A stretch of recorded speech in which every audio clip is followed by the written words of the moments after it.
Ya, terima kasih teman-teman dimana kalian berada yang sempat melihat video ini.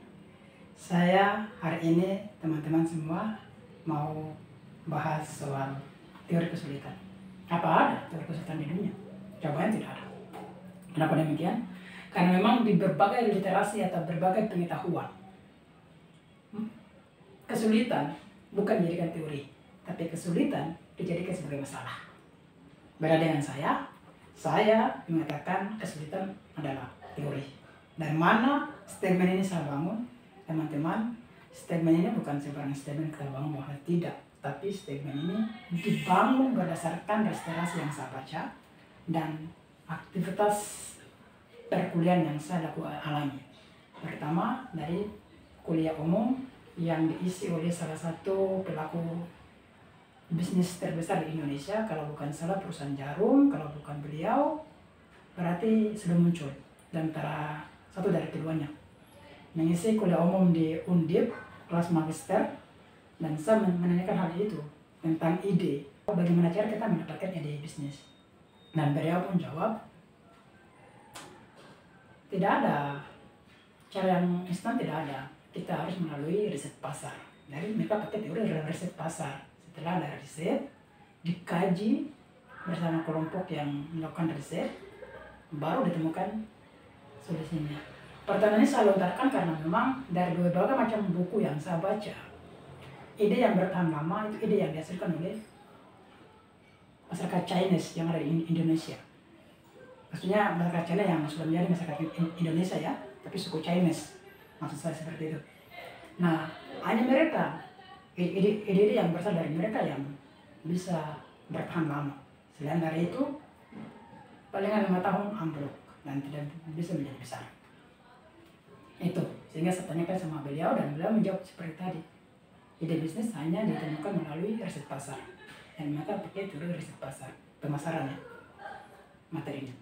Dan jawabannya kuranglah memuaskan saya, sehingga saya cari lebih dalam.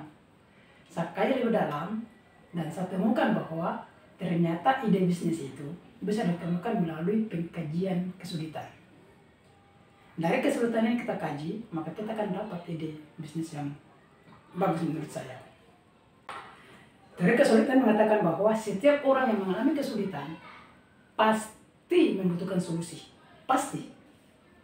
Bukan dugaan. Pasti membutuhkan solusi untuk keluar dari masalah yang dialami.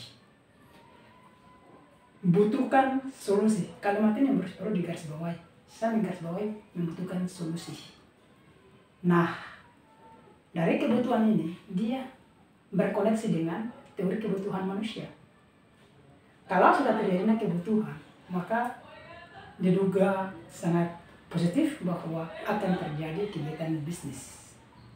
Sebagai contoh, ketika orang kesulitan atas pakaian yang bersih umpamanya, tapi mereka tidak ada waktu lebih untuk mencuci pakaian, maka lahirnya bisnis laundry. Begitu juga pada rambut ya, rambut yang panjang seperti saya ini, kan kita tidak bisa bunting sendiri nih. Memang ada yang bisa bunting sendiri, tapi kebanyakan orang sulit membunting rambut sendiri. Maka dari kesulitan tersebut lahirnya ide potong rambut, dan begitu seterusnya.